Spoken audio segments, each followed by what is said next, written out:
Jesus, groot bo almal, sterke verlosser, magtige Heer en Heiland Immanuel.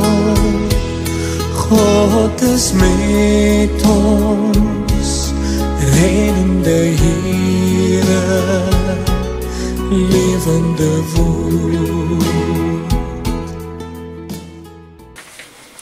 Goeiedag.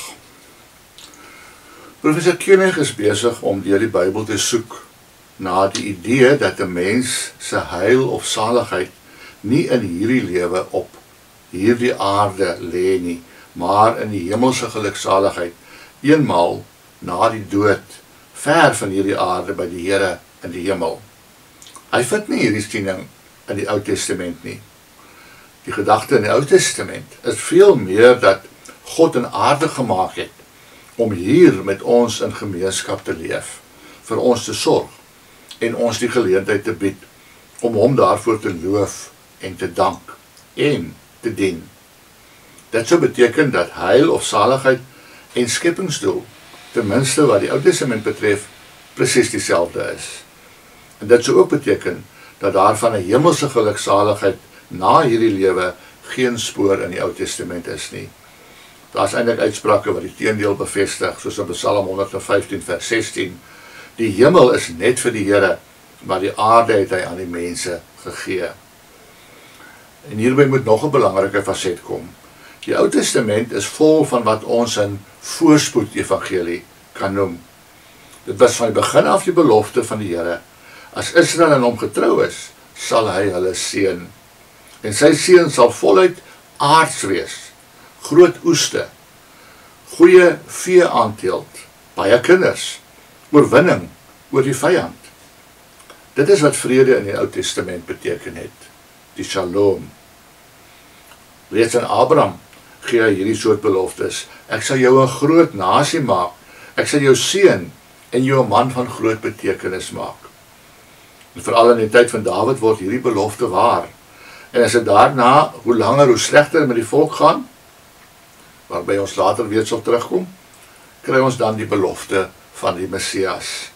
Hy sal kom om die heerlikheid te herstel, wat Israel onder die groot koning Dawid geniet het. En dit was voluit aardse heerlikheid.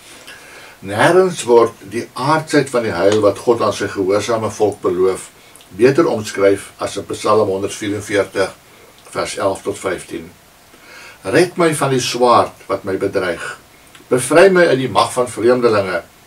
Mag ons seuns wees soos plante wat hoog groei in hulle jeug, ons dogters soos hoekpilare, uitgebuitel soos vir 'n paleis. Mag ons skure vol wees en oorloop van kant tot kant. Mag ons kleinvee in hulle duisende aanteel, in hulle 10.000 vermenigvuldig op die weivelde. Mag ons beestrop in groot kalweroes oplewer. Mag ons nooit oorval en weggevoer word nie. Gelukkig is die volk met wie dit so gaan. Dit gaan goed met die volk, vir wie se God die Here is. Die teendeel was ook waar. Die oordeele van die Here was aardse oordeele. As die volk aan hom ontrou is, het hy hulle gestraf met droogte, haal, slegte oeste en vee-aanteelt. Vyande wat hulle oorweldig. Daar is Christene wat vergeet dat die Here ons uit die aarde en op die aarde en vir die aarde gemaak het. Dit is nie verniet dat die Bybel begin met die aarde en eindig met die nuwe aarde nie. Miskien sal ons ook 'n bietjie meer aandag aan ons verantwoordelikheid op hierdie aarde gee, indien ons die Ou Testamentiese siening van saligheid onthou. Kom ons bid saam. Hemelse Vader, help vir ons om raak te sien dat U vir ons reeds op hierdie aarde saligheid beloof het. Dat ons nie maar net sal terugsit en wag tot ons eendag in die hemel is om dit dan te kry nie, maar nou al so sal lewe, dat ons gelukkig en salig sal wees, wanneer ons U naam eer, in Jesus se naam. Amen.